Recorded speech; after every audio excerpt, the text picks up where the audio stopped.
pengadilan militer hari ini ya berjalan memeriksa dan menyidangkan perkara kasus Andri adalah peradilan sandiwara. Banyak sekali kejanggalan dan surat dakwaan tersebut benar-benar tidak cermat, tidak lengkap, dan tidak jelas. Peradilan militer ini memang dari awal tidak cocok untuk menangani kasus pembunuhan berencana yang melibatkan militer dan juga sipil terhadap Andri Yunus. Peradilan militer sendiri membuktikan bahwa dia tidak kompatibel untuk menyidangkan perkara-perkara yang harusnya itu menjadi perkara-perkara di sipil. Sebaiknya perkara ini dibatalkan, dicabut saja, karena pembuktiannya itu sangat terburu-buru dan banyak sekali kejanggalan, banyak sekali barang bukti yang belum disertakan. Sidang dilakukan di pengadilan militer. Kemudian korban dalam perkara ini diancam menggunakan KUHP tindak pidana umum, bukan tindak pidana militer seperti itu. Nah, ini dari segi konstruksi, kemudian logika proses penegakan hukum sudah keliru dari awal.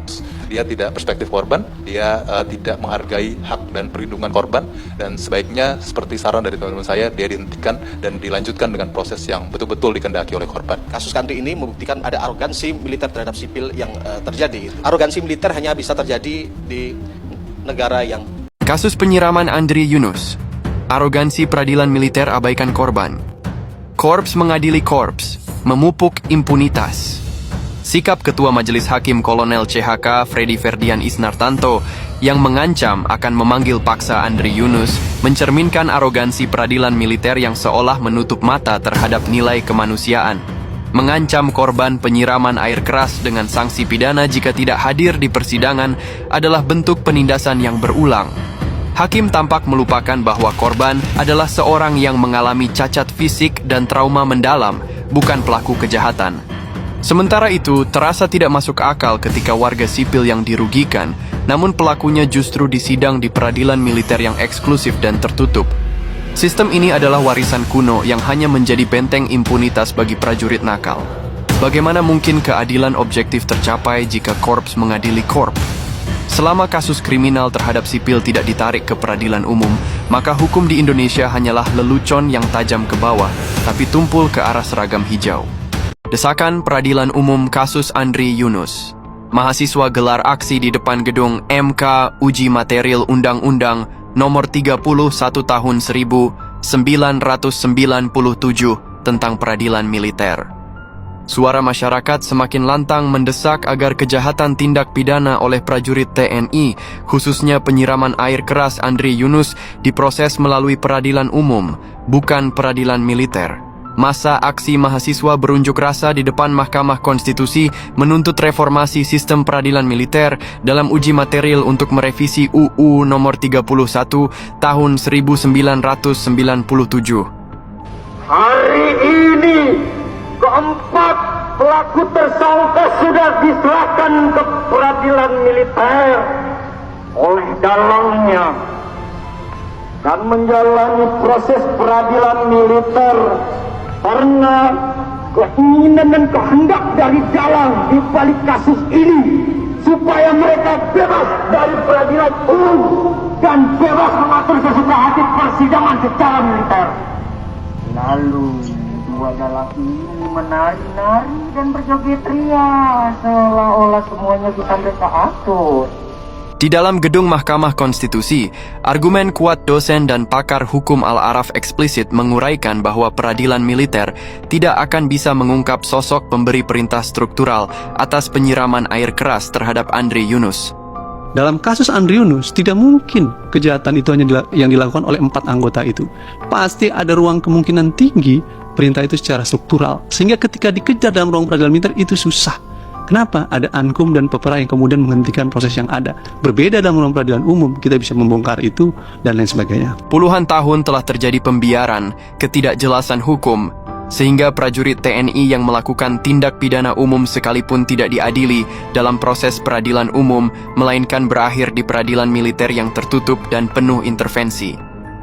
Kita biarkan dan itu sudah berlangsung sekian lama. Jadi kalau undang-undang TNI 2004, kalau dalam beberapa tulisan mengatakan reformasi TNI berhenti di tahun 2009, kita berarti sudah membiarkan sudah sekitar 17 sampai 20-an tahun.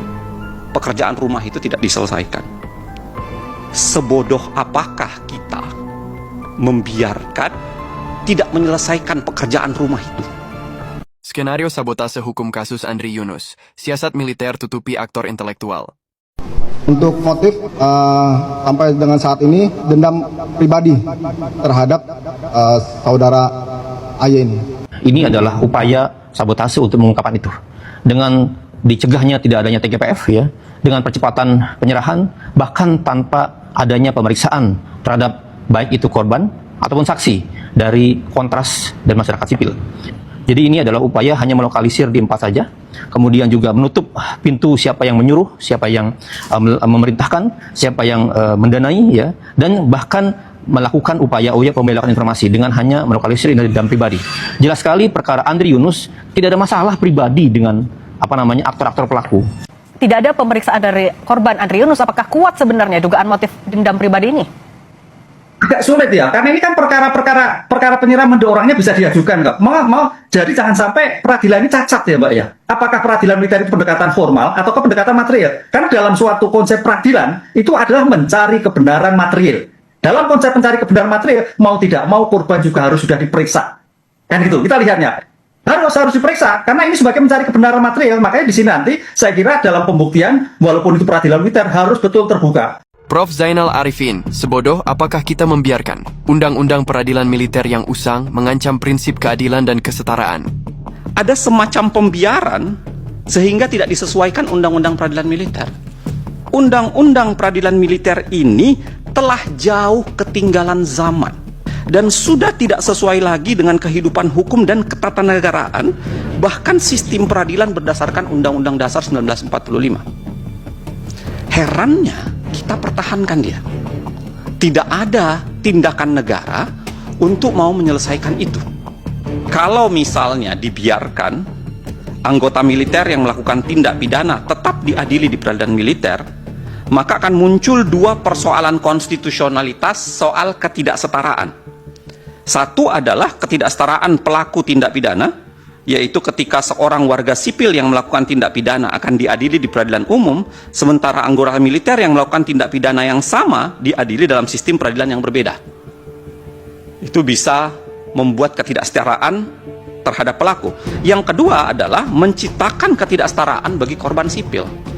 Karena dalam perkara yang melibatkan korban sipil, proses peradilan militer berpotensi menimbulkan keraguan terhadap independensi dan imparsialitas. Saya kira potensi ini bukan lagi potensi, dalam banyak hal itu sudah menjadi aktual.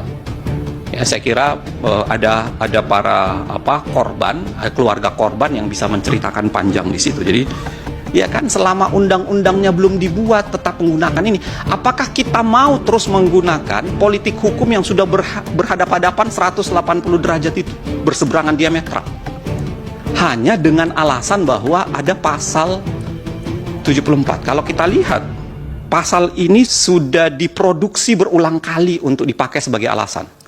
Alasan yang sama direproduksi terus-menerus mulai dari tahun 2016, 2017, 2018. Alasan yang sama semuanya.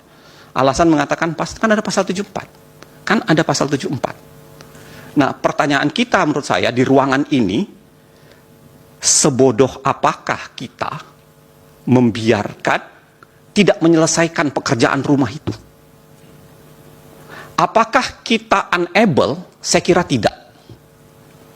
Saya kira tidak. Kita tidak unable. Kita punya kemampuan. Jangan-jangan problem kita adalah unwilling. Jangan-jangan problem kita adalah willingness. Ketidakmauan untuk menyelesaikan problem itu.